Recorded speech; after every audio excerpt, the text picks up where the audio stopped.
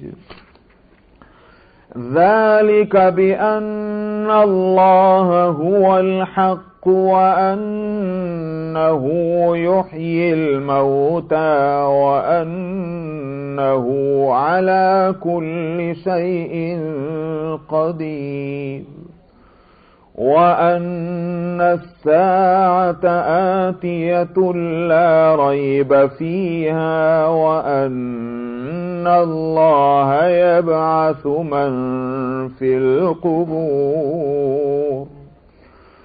ومن الناس من يجادل في الله بغير علم ولا هدى ولا كتاب منير.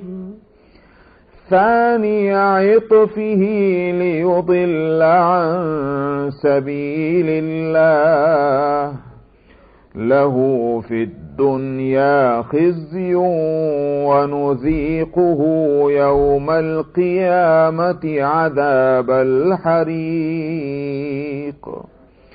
ذلك بما قدمت يداك وأن الله ليس بظلام للعبيد ومن الناس من يعبد الله على حرف فإن أصابه خير اطمأن به وإن أصابته فتنة انقلب على وجهه خسر الدنيا والآخرة ذلك هو الخسران المبين يدعو من دون الله ما لا يضره وما لا ينفعه ذلك هو الضلال البعيد يدعو لمن ضره أقرب من نفعه لبئس المولى ولبئس العشير إن الله يدخل الذين آمنوا وعملوا الصالحات جنات تجري من تحتها الأنهار إن الله يفعل ما يريد صدق الله العظيم.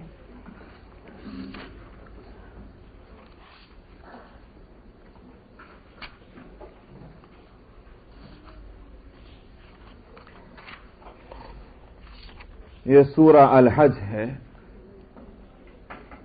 اور یہ بھی حسن اتفاق ہے کہ موسم حج سامنے ہے بلکہ شروع ہوا ہے اور اسی موقع پر ہمارے حدیث کے درس میں بھی کتاب الحج چل رہی ہے اور اسی موقع پر قرآن حکیم کی سورہ الحج بھی شروع ہو رہی ہے، تو بڑا حسن اتفاق ہے۔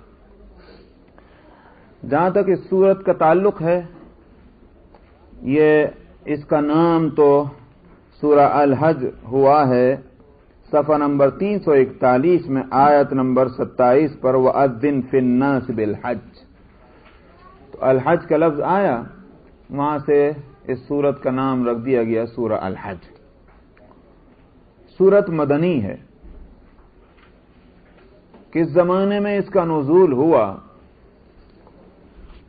آیت نمبر 39 جو ہے 1-40 343 صفحے پر پہلی آیت، جس میں قتال کی اجازت دی گئی ہے۔ اس سے یہ معلوم ہوتا ہے کہ اس وقت نازل ہوئی یہ سورت مدینے میں کہ اس سے پہلے جنگ اور قتال کی اجازت نہیں تھی، اور یہ بات معلوم ہے جن لوگوں نے بھی سیرت کا مطالعہ کیا ہے کہ سن 2 ہجری میں قتال اور جنگ کے لیے ابتدا ہو گئی تھی۔ آپ نے پہلی مہم اور پہلے جو ایک ملٹری حضرات صحابہ کی بھیجی ہے وہ سن 2 ہجری میں بھیجی ہے، غزوہ بدر سے بھی پہلے، جس کو غزوہ ابوا کہا جاتا ہے۔ اس کی ابتدا ہوئی سن 2 میں، ورنہ اس سے پہلے کوئی اس طرح کا موومنٹ نہیں تھا مقابلے کا، اور یوں کہیے کہ دشمن سے نبرد آزمائی کا، جنگ کا۔ تو یہ تو ہو نہیں سکتا کہ اللہ کی اجازت کے بغیر نبی کریم صلی اللہ علیہ وسلم اتنا بڑا اقدام کر رہے ہیں، جو اب تک 13 سال جو مکے کے گزر چکے ہیں اس میں کوئی قدم آپ نے ایسا نہیں اٹھایا۔ مدینہ منورہ میں 1 سال گزر چکا ہے، آپ نے کوئی قدم نہیں اٹھایا۔ اگر یہ کہا جائے کہ حالات جو ہیں وہ بظاہر ساتھ دینے والے نہیں تھے اس لیے نہیں اٹھایا، لیکن بظاہر تو ساتھ دینے والے سن 2 میں بھی نہیں تھے، سن 3 میں بھی نہیں تھے، آگے چل کر آپ کہہ سکتے ہیں۔ اس لیے سوال بظاہر اور بباطن کا نہیں، اللہ کی اجازت نہیں تھی تو آپ نے وہ قدم نہیں اٹھایا، صبر ہی کی تلقین کرتے رہے۔ اللہ کی طرف سے اجازت ہوگی، آپ نے اس کے لیے قدم اٹھایا۔ تو معلوم یہ ہوتا ہے اس سے، اس آیت سے، کہ سن 2 ہجری میں کسی وقت یہ سورت نازل ہوئی ہے، اور حضرت عبداللہ ابن عباس رضی اللہ عنہما کا قول بھی ہے یہ کہ یہ پہلی آیت ہے جس کا میں نے ابھی حوالہ دیا ہے، جس میں قتال کی اجازت ہے۔ وہ کہتے ہیں یہ پہلی آیت ہے جو قتال کے تعلق سے اتری ہے، اگرچہ انداز بھی آیت کا یہ بتا رہا ہوں مگر روایت بھی اس تعلق سے ہی ہے۔ ایک البتہ یہ ایک سوال ہو سکتا ہے کہ حج کا ذکر اس میں آیا تو سن 2 ہجری میں تو حج کا کوئی مطلب ہی نہیں تھا۔ یہ متعین ہے یہ بات کہ حج پہلا جو کیا گیا ہے مسلمانوں کے زیر انتظام وہ سن 9 میں کیا گیا۔ سیدنا ابو بکر صدیق رضی اللہ عنہ کے امارت میں یہ حج ہوا ہے۔ سن 8 میں مکہ فتح ہوا اور سن 9 میں یہ حج ہوا۔ سن 10 میں نبی کریم صلی اللہ علیہ وسلم نے حج فرمایا، جس کو حجۃ الوداع کہا جاتا ہے، لیکن سن 9 میں فرض نہیں ہوا، فرض تو اس سے پہلے ہو چکا۔ مفسرین اور سیرت نگار کہتے ہیں کہ سن 6 ہجری میں حج فرض ہوا ہے۔ تو سوال یہ کہ اس سورت کے اندر تو حج کا ذکر آ رہا ہے، سورت کا نام ہی الحج ہوا ہے، تو یہاں حج کا حکم نہیں دیا گیا اس سورت کے اندر، نہ حج کی فرضیت کو بتلایا گیا۔ حج کی فرضیت کے لیے جو آیت ہے وہ آیت ہے 4 سپارے کے شروع میں سورہ آل عمران میں، وَلِلَّهِ عَلَى النَّاسِ حِجُّ الْبَيْتِ مَنِ اسْتَطَاعَ إِلَيْهِ سَبِيلًا، وہ آیت ہے جس سے کہ حج کی فرضیت جو ہے وہ لائی گئی ہے، اور وہ سورت بہت بعد میں اتری ہے۔ اس لیے حاصل یہ ہے اس ساری بات کا کہ سن 2 ہجری میں اس سورت کا نازل ہونا مختلف دلیلوں سے اور مختلف قرینوں سے معلوم ہوتا ہے۔ جہاں تک اس سورت کے مضامین کا تعلق ہے، اس سورت میں دراصل خطاب 3 طبقوں سے کیا گیا ہے، 3 طرح کے لوگوں سے۔ ایک تو وہ کہ جن کو اسلامی تاریخ کی اصطلاح میں کفار اور مشرکین کہا جاتا ہے، کھلے طور پر جو نہ ماننے والے ہیں اسلام کے یا مد مقابل ہیں، ایک تو وہ طبقہ ہے۔ دوسرا طبقہ ہے جن کو منافق کہا جاتا ہے، کہ بظاہر مومن اور بباطن کافر، ایک طبقہ وہ ہے جن کی صورت یہ تھی کہ جب جہاں دیکھا کہ کچھ مل رہا ہے مسلمانوں کو، انہوں نے کہا ہم بھی تو تمہارے ساتھ ہیں، اور جہاں دیکھا کہ تو مصیبت آ رہی تو اپنا منہ چھپا کے بیٹھ گئے۔ تو میٹھی پیٹی ہاف ہاف اور وہ کڑوی کڑوی تھو تھو والی بات ان کی تھی۔ یہ تھے منافقین۔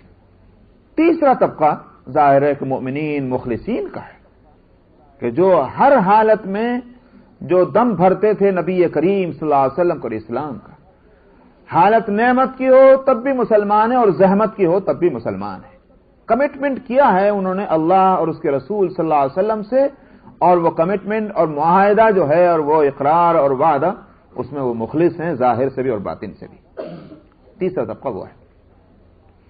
جہاں تک پہلے طبقے کا مسئلہ ہے کفار اور مشرکین کا، ان کو تو یہاں یہ کہا گیا اس صورت کے اندر کہ تم نے ضد اور عداوت اور دشمنی میں جو نبی کریم صلی اللہ علیہ وسلم کی پیش کردہ دعوت کو ٹھکرایا اور اس کے مد مقابل آیا، اور وہ باتیں کہ جو دن کے اجالے کی طرح سے بالکل ظاہر اور عیاں ہیں، اللہ کی وحدانیت، رسول کی رسالت اور قیامت کا ہونا اور مر کر دوبارہ زندہ ہونے کا مسئلہ، جس کے لیے بے شمار دلائل ہیں، جس کو جھٹلایا نہیں جا سکتا، مگر تم نے ان سب کو جھٹلایا۔ یہ ظاہر ہے کہ جو کچھ ہوا ضد اور بغض میں ہوا ہے۔ سو اب تمہیں اس انجام کے لیے تیار ہو جانا چاہیے کہ جو انجام ان قوموں کا ہوا تم سے پہلے اور امتوں کا ہوا، کہ جنہوں نے وہی طریقے اختیار کیا جو آج تم اختیار کر رہے ہو۔ ہو نہیں سکتا کہ جو آدمی بوئے کچھ اور کاٹے کچھ، یہ نہیں ہوگا۔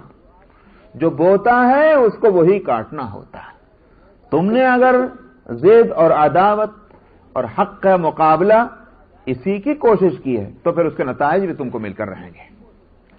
ایک طرف تو ان کو یہ خطاب کیا گیا، دوسری طرف منافقین کو کہا گیا کہ آخر یہ کون سا ایمان ہے جس کے تم دعوے دار ہو کہ جب اچھی حالت ہو تو کہو کہ یہ رسول ہمارے رسول، اللہ ہمارا اللہ، اور جب جو ہے پریشانیوں کا سامنا ہو تو اس نے کہا السلام علیکم، بس ہمارا تمہارا کوئی تعلق نہیں۔ یہ غلط ہے۔ اگر مومن بننا ہے تو صحیح صحیح مومن بنو۔ ان کو گویا یوں کہیے کہ ایک طرف ان کو ان کی اس بد اخلاقی کو کی طرف متوجہ کیا گیا۔ یہ تو بہت ہی بد اخلاقی کی بات ہے کہ ایک حالت میں ساتھ ہونا، جہاں دیکھی تب رات وہیں گزاری ساری رات، یہ کوئی ساتھ ہوا؟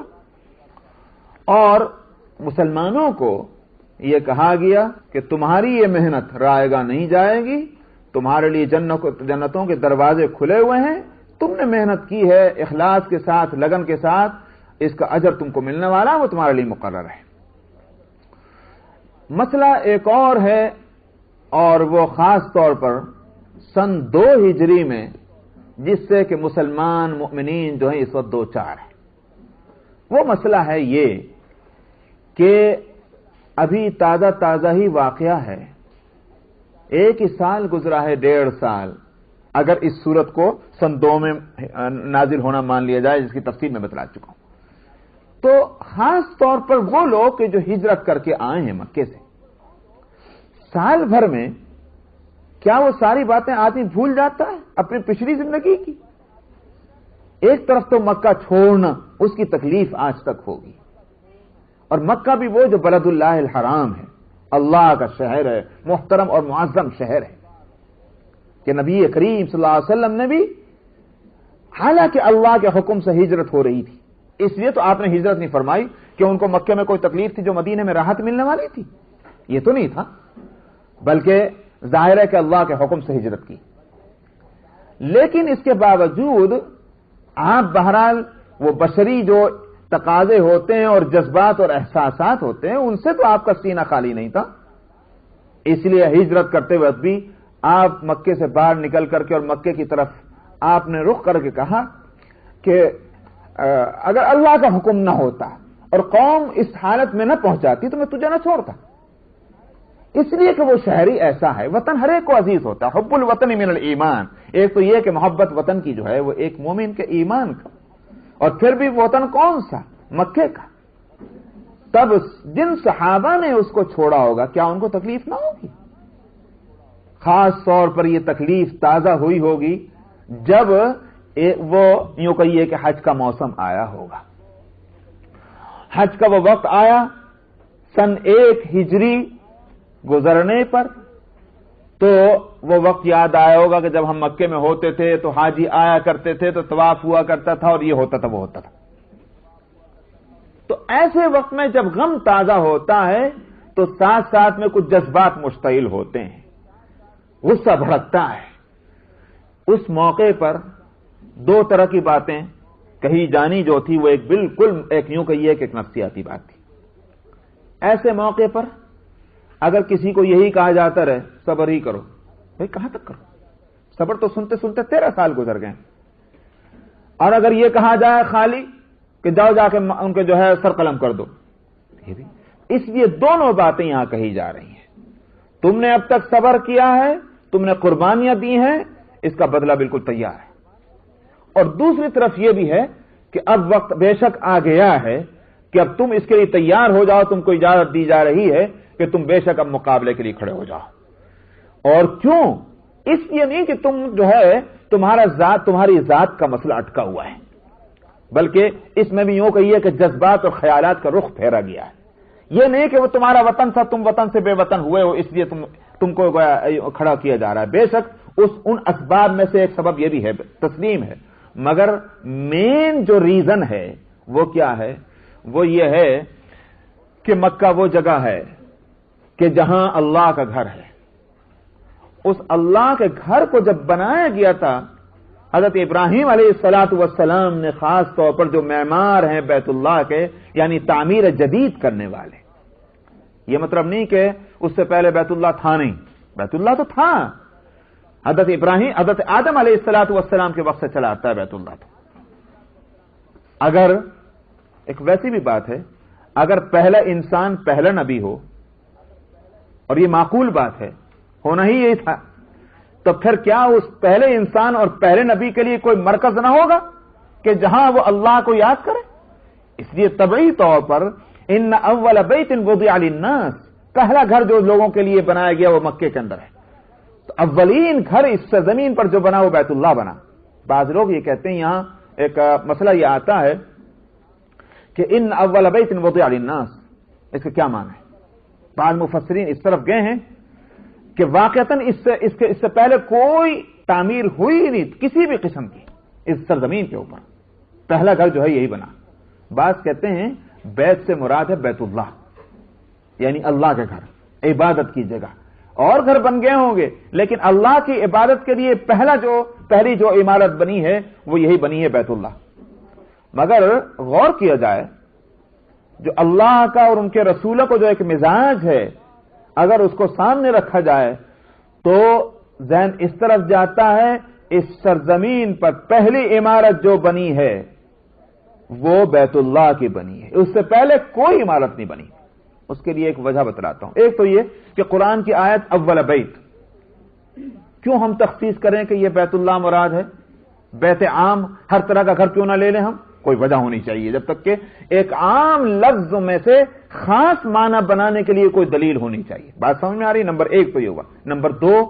نمبر دو یہ میں نے کہا کہ اللہ اور ان کے رسولوں کو جو مزاج ہے، میں نے ایک لفظ ابھی کہا. دیکھیے نبی کریم صلی اللہ علیہ وسلم ہجرت کر کے مدینہ منورہ میں تشریف لاتے ہیں. آپ نے پہلے کیا کیا؟ پہلا کام آپ نے مدینہ پہنچ کر کیا کیا؟ اپنا گھر بنایا؟ اپنی بیویوں کو بسانے کا انتظام کیا؟ نہیں. پہلا گھر جو بنایا وہ اللہ کا بنایا، مسجد بنائی ہے کہ نہیں؟ پھر آپ نے اپنے گھروں کی طرف توجہ دی ہے. انبیاء کا طریقہ یہی رہا ہے. جب یہ ہے تو آدم علیہ الصلوۃ والسلام دنیا میں تشریف لائیں اور نبی بن کر آ رہے ہیں.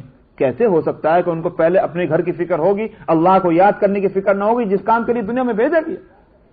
تو اس لیے میں نے کہا کہ بیت اللہ جو ہے پہلی عمارت ہے سرزمین پر جو بنی ہے، اس کے بعد اور تعمیرات ہوئی ہوں گی. بہرحال اس کے بعد وقت گزرتا رہا اور کچھ نہ کچھ الٹ پھیر ہوتے رہے.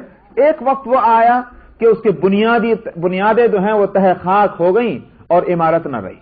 کب ہوا نہیں معلوم. بعض کہتے ہیں کہ طوفان نوح میں ہوا، بعض کہتے ہیں کہ پھر بنا پھر رہا. بہرحال وہ ایک بحثیں ایسی ہیں کہ جس کے لیے کوئی مضبوط دلیل اس لیے نہیں کہ ما قبل تاریخ کا مسئلہ ہے، تاریخ اور ہسٹری سے پہلے کا دور ہے تو مورخین کوئی اس بارے میں بات نہیں کہہ سکتے. اس دور کی کوئی بات تو اللہ ہی فرما دے اور اللہ کے فرمانے سے رسول فرما دے تو ہی معلوم ہو. تو جتنی بات قرآن میں ہے اتنی ہم کو معلوم ہے، اس سے زیادہ کوئی معلوم نہیں سوائے اس کے قیاسات ہیں. لیکن یہ ضرور ہے کہ ابراہیم علیہ الصلوۃ والسلام کا جو دور ہے اس دور میں عمارت زمین کے اوپر نہیں تھی، بنیادیں تہ خاک تھی. اور اللہ سبحانہ و تعالی نے جیسے اس میں بھی آئے گا صورت میں وَإِذْ بَوَّأْنَا لِإِبْرَاهِيمَ، اس ٹھکانہ بتلایا بیت اللہ کا حضرت ابراہیم علیہ السلام کو اللہ سبحانہ و تعالی نے.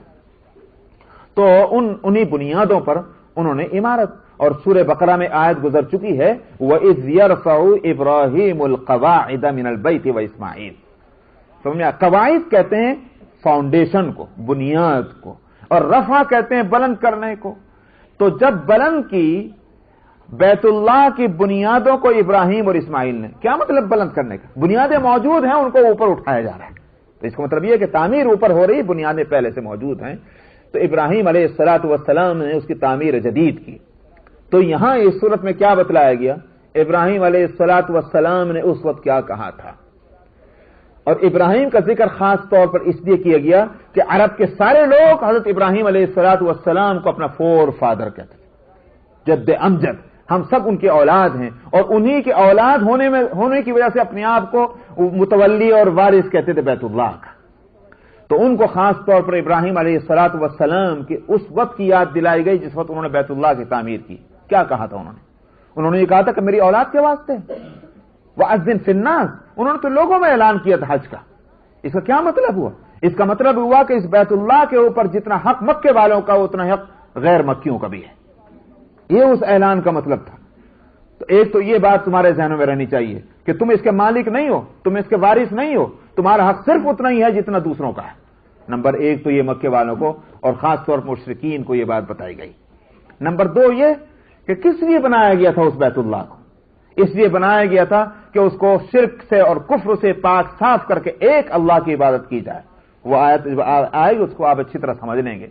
لیکن عجیب بات ہے کہ آج یہ کیا ظلم ہو رہا ہے کہ جو اللہ کو یاد کرنا چاہیں ان کے لیے دروازہ تم بند کر دو بیت اللہ کا، اور اللہ کے علاوہ جو دوسروں کی عبادت کریں ان کے لیے دروازے کھلے ہوئے ہوں.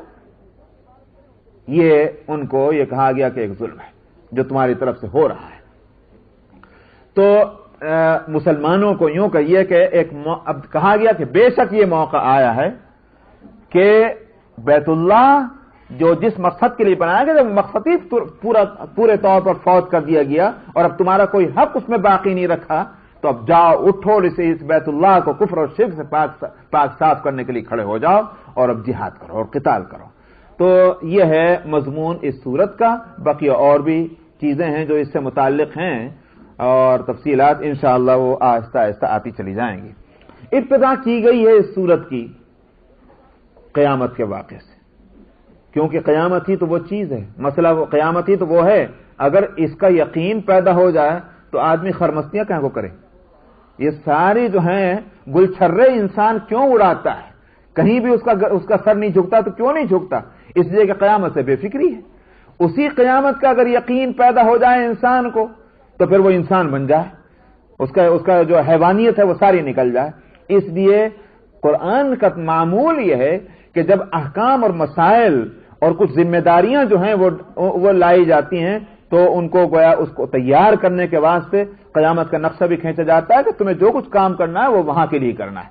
اس لیے فرمایا اے لوگو ڈرو تم اپنے رب سے، ان زلزلۃ الساعۃ شیء عظیم، قیامت کا جھٹکا بڑی ہی چیز ہے. کیسا جھٹکا؟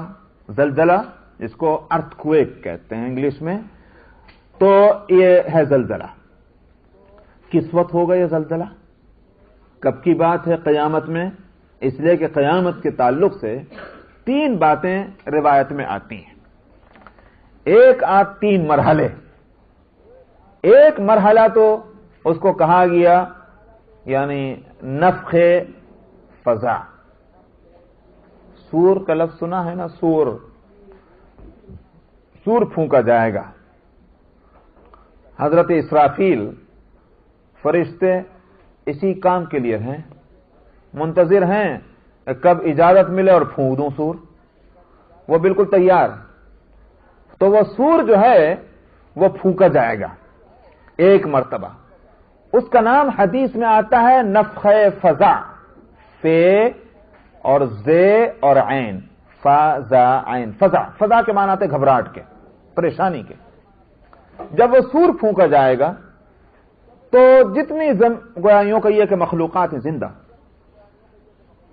ان سب میں گھبراہٹ، پریشانی اور سراسیمگی یہ پھیل جائے گی. ایک تو ہوگا یہ نفخہ، اس کو نفخ فضا کہا گیا. دوسرے نفخہ ہوگا، دوسری مرتبہ پھر سور پھونکا جائے گا. اس کا نام حدیث میں دیا گیا ہے نفخ صعق. اس سور کے نتیجے میں ہر چیز جو ہے وہ اپنی جان سے محروم ہو جائے گی اور سب پر موت طاری ہو جائے گی. کوئی چیز زندہ نہ رہے گی زمین کے اوپر. یہ ہے نفخ صعق. تیسرا سور پھونکا جائے گا جس کو کہا گیا نفخ بعث، یعنی اس سور کے پھونکنے پر جو مر چکے تھے وہ بھی زندہ ہو کر سب کے سب اولین اور آخرین جو اپنی موت مرے یا دوسرے سور کے نتیجے میں مرے، سارے جب سے یہ زمین بنی ہے اور اس پر مخلوقات بسی ہے وہ سب زندہ ہو کر اٹھ کر اور اللہ سبحانہ و تعالی کی عدالت میں حساب و کتاب کے لیے جمع ہونا شروع ہو جائیں گے. یہ تیسرا سور ہے. اب سوال یہ کہ ان میں سے کون سا مرحلہ وہ ہے کہ جس کو زلزلہ یہ کہا جائے کہ قیامت کا زلزلہ جو ہے وہ بڑی چیز ہے. کچھ روایتوں سے ایک روایت سے اور جس کے لیے قرآنی دوسری آیتیں بھی تائید کر رہی ہیں، اس سے معلوم ہوتا ہے کہ پہلا نفخہ جو ہے، پہلا سور، وہی وہ اس وقت میں زلزلہ ہوگا. روایت اس کی بتا رہی ہے اور میں نے کہا قرآنی آیت ہے. مثلا قرآن شریف کی آیتوں میں جہاں اس زلزلے کا ذکر ہے، ایک تو سورہ زلزال آپ نے پڑھی، اذا زلزلت الارض زلزالها وَأَخْرَجَتِ الْأَرْضُ أَثْقَالَهَا وَقَالَ الْإِنسَانُ مَا لَهَا، کہ جب زمین جو ہے وہ ہلا ماری جائے گی اور زمین اپنے بوجھوں کو باہر نکال کر پھینک دے گی، اور انسان کہے گا آخر اس کو کیا ہو گیا ہے۔ یہ خود بتلا رہا ہے کہ انسان اپنے ہوش حواس میں ہے اس وقت، مطلب یہ کہ اس کو پتا ہے کیا ہو رہا ہے۔ تو یہ پہلا زلزلہ ہے، پہلا نفخہ ہو سکتا ہے، دوسرے میں تو مر رہا ہے، وہ کہیں کو کہے گا۔ تو پہلا نفخہ ہے، اور تیسرا نفخہ میں تو زندہ ہو کر جانا ہے اس کو قیامت میں۔ ایک اور بات تو یہ ہوئی۔ دوسرے سورہ النازعات میں فرمایا یوم ترجف الراجفہ تتبعها الرادفہ قلوب یومئذ واجفہ ابصارها خاشعہ یقولون ائنا لمردودون فی الآخرہ، وہ تو آگے الگ ہے کہ جس وقت زمین جو ہے وہ اس طرح سے کانپنے لگے گی جس طرح سے حدیث میں آتا ہے کہ اس دن حالم یہ ہوگا، جس میں نے پہلے حدیث کا جو حوالہ دیا تھا اس حدیث میں فرمایا گیا جب قیامت کا پہلا زلزلہ، پہلا نفخہ ہوگا، اس وقت زمین اس طرح ڈولنے لگے گی جس طرح کشتی جو ہے بوٹ وہ سمندر میں طوفان میں آ جائے، جس طرح وہ ڈولتی ہے اس طرح زمین ڈولے گی۔ اور آپ نے فرمایا یا درخت کا وہ پتا جس کو ہوا کے سخت جھونکے ہلا رہے ہوں، جس طرح سے وہ ہلتا ہے اس طرح سے زمین ہلنے لگ جائے گی۔ تو وہ حدیث نے متعین کیا ہے، اور کچھ یہ قرائن جو دوسری آیتوں کے ہیں اس سے بھی یہ سمجھ میں آتا ہے کہ یہ پہلا یہ زلزلہ جو ہے یہ پہلے سور کے وقت میں ہے۔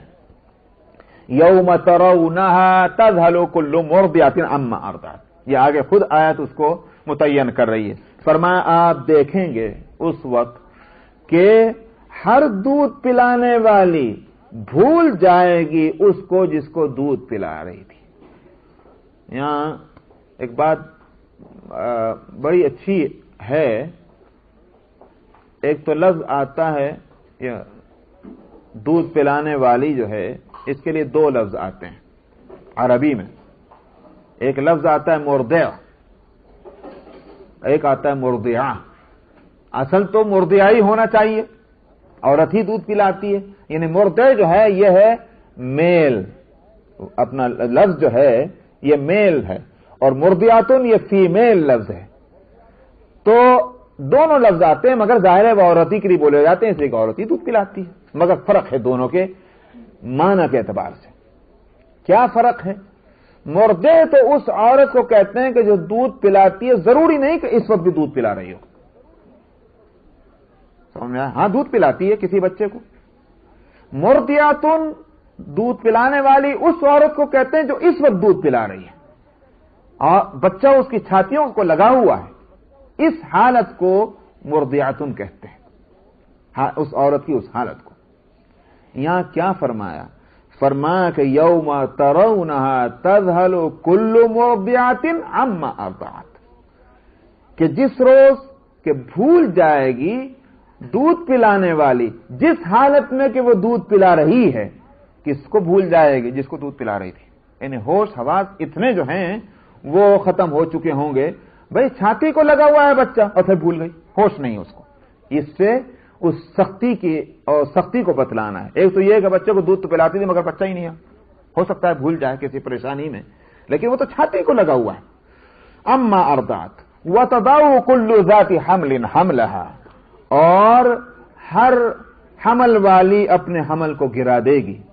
یہ شدت اور مصیبت اور آفت کی سختی جو ہے وہ ہر انسان کو بے قابو کر دے گی۔ تو جو پریگننٹ ہیں وہ بھی بے قابو ہو جائیں گے اور ان سے وہ بوجھ نہ سنبھالا جائے گا۔ وَتَرَى النَّاسَ سُكَارَىٰ، اور آپ دیکھیں گے لوگوں کو مدہوش۔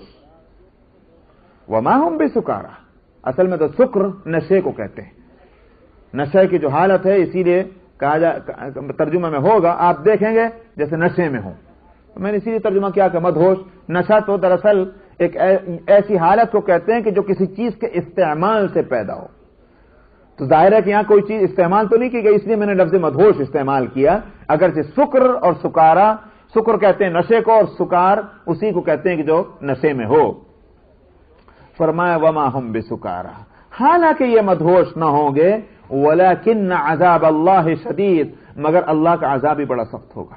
اس وقت انسان جو ہے وہ عقل اور ہوش کے ساتھ جو باتیں کرتا ہو، جو کام کرتا ہو، وہ بات نہ ہوگی۔ جیسے نشے کے اندر کوئی آدمی ہوتا ہے کہ ایک پاؤں ادھر جا رہا تو ایک پیر ادھر جا رہا، وہ کیا بول رہا ہے خود اس کو پتا نہیں ہے، ٹھیک وہ حالت اس وقت ان کی ہوگی تو معلوم تو یہ ہو رہا کہ نشے میں ہے یا مدہوش ہے، مگر اصل میں تو عذاب کی سختی ہے۔ وَمِنَ النَّاسِ مَن يُجَادِلُ فِي اللَّهِ بِغَيْرِ عِلْمٍ وَيَتَّبِعُ كُلَّ شَيْطَانٍ مَرِيدٍ۔ یہ ساری بات بتا کر کے اور پھر فرماتے ہیں لوگوں کی کیا حالت ہے۔ فرمائیں لوگوں میں سے کچھ وہ ہیں کہ جو اللہ کے تعلق سے بغیر علم کے بحثیں کرتے ہیں، کچھ علم نہیں، علم صحیح نہیں ہے اور بحثوں کے واسطے کھڑے ہیں۔ وَيَتَّبِعُ كُلَّ شَيْطَانٍ مَرِيدٍ، پھر یہ بھی نہیں کہ بھئی حق کی تلاش ہے، حق کی تلاش میں باتیں کر رہے ہیں، بحث کر رہے ہیں، مباحثہ کر رہے ہیں، یہ نہیں بلکہ شیطان کی پیروی کرتے ہیں۔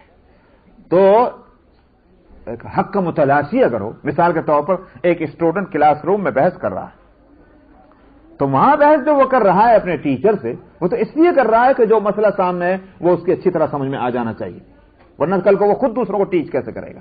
یہ حق کا طالب ہے، اسی واسطے کلاس روم کے اگر اسٹوڈنٹ جو ہے وہ بحث نہ کرے اور اگر مسئلہ کوئی سمجھ میں نہیں آ رہا یا کچھ اس میں شک اور شبہات ہیں، وہ تکلفاً چھوڑ کے آگے چلے جائے، جی چلو کون پوچھ رہے ہیں تو اگر نہیں سمجھا۔ اس کے بارے میں کہتے ہیں محققین کہ یہ طالب علم نہیں ہے، یہ اسٹوڈنٹ نہیں ہے، اگر اس کے سمجھ میں نہیں آ رہا کلاس روم میں اس کو پوچھنا چاہیے وہاں۔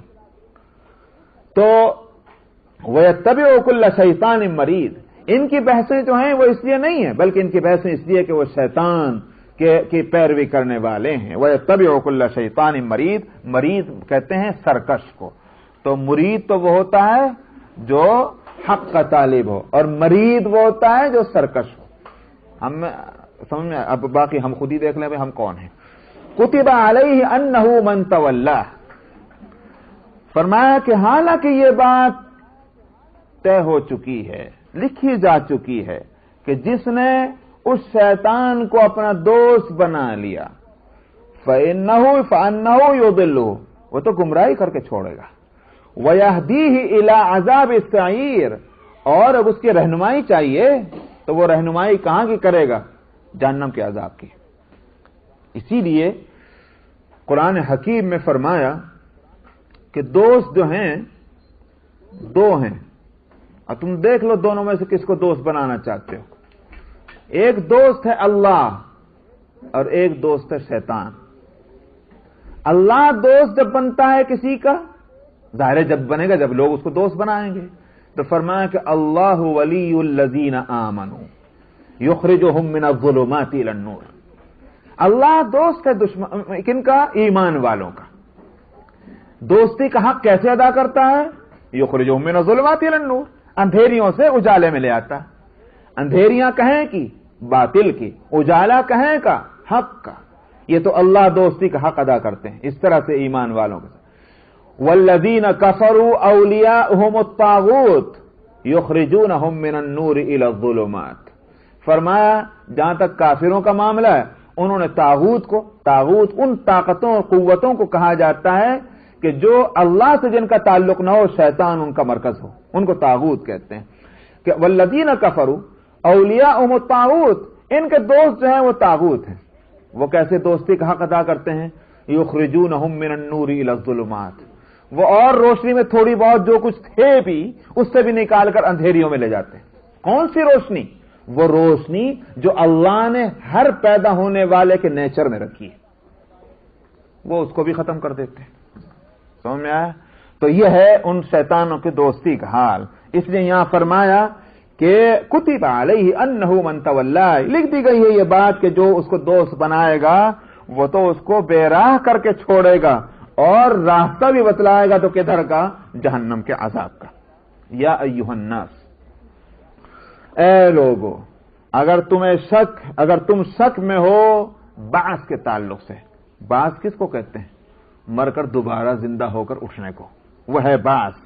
اگر تم شک میں ہو بعث کے تعلق سے، فَإِنَّا خَلَقْنَاكُم مِّن تُرَابٍ، دلیل کیا دے رہے ہیں؟ فرمایا ذرا دیکھو تو ہم نے تمہیں مٹی سے پیدا کیا،